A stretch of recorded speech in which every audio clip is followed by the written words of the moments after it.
Se kalimtarët nuk e respektojnë semaforin, si sillen ata me vijat e bardha? Se kur bëhet fjalë për të shkelur rregullat, justifikojnë me faktin që kështu bëjnë të gjithë. A i kuptojnë këta individ rrezikun që kalojnë çdo sas kur gjenden në rrugë?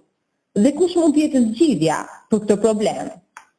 Mos respektimi i semaforit kthehet në një rrezik për aksidente në zona me qarkullim të dendur makinash e këmbësorësh.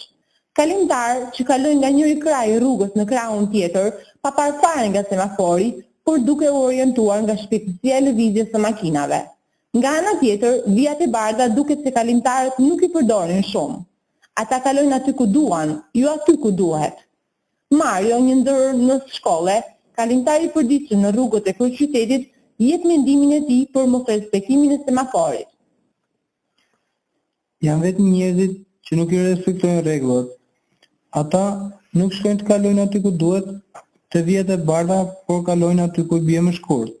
Aty ke lagja ime, të gjithë njerëzit, sa po i le urbani, nuk kalojnë 5 metra më larg që të shkojnë ke semafori apo të vijat e bardha, por shohin një madhës një djathtas dhe kalojnë për matan.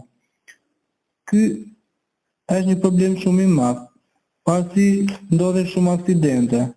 Por janë dhe shoferë të cilët nuk janë shumë të rregullt. Ata vinë të vijat e bardha me një shpejtësi të madhe, kur duket sikur po bëjnë një garë midis këmbësorëve. Ne nuk kemi ndërgjegjësuar akoma për këto probleme.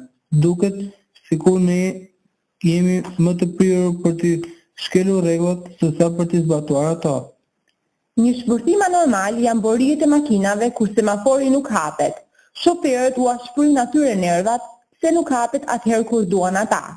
Me borije të zgjatura dhe arrogant ndaj makinave pararendëse në rresht, edhe kur thjesht po presin radhën. Nexhip Hasa është një shofer i cili e vuan për ditë këtë kaos. Ai na flet diçka më tepër në lidhje me këtë çështje. Këtu është shumë rëmuj. Të gjithë shoferët kanë si qëllim që kush të ikë më parë, duke mos e llogaritur fare semaforin. Ajo që detyron deri diku për të bindur semaforit, është frika se mos i shef policia e marrin ndonjë gjallë. Unë mundohem të respektoj rregullat, por ndonjëherë bëj edhe unë si gjithë të tjerët, se më detyron borijet që bien pa pushim nga mbrapa meje. Madje një miku im i ardhur nga Greqia e çon një xhungull qarkullim në Tiranë. Ai e shef faq keq, saqë e lë makinën në shtëpi edhe lëviz me urban ose merr një dikë tjetër për t'i dhënë makinës. Mustafa Nano shpreh se askund nuk ndodh kështu, madje as në vendet fqinje. Një nga sfidat e mia në Shqipëri është të respektoj rregullat. Kush ka si busull në jetën e vet sa standarde, ndihet i shtypur sepse jeton me idenë që ti me sjelljen tënde po sfidon një botë të tërë.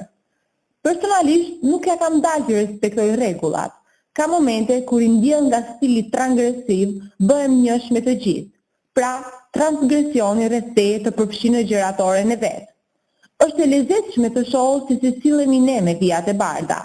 Kalimtarët, sa herë që duan të kalojnë nga njëra anë e rrugës në anën tjetër, nuk është se i kërkojnë ato. Ata i bien rrugës mes përmes në atë vend ku ai jep atyre në kokë për t'u hedhur matan, shton Mustafa Nano. Qytetarët duhet të bëhen të ndërgjegjshëm se jeta urbane e komunitare ka rregulla që duhen zbatuar, sepse u shërbejnë pikërisht atyre. Ata duhet të respektojnë këto rregulla, ta respektojnë semaforin dhe të kalojnë atëherë kur u jepet e drejta e tyre.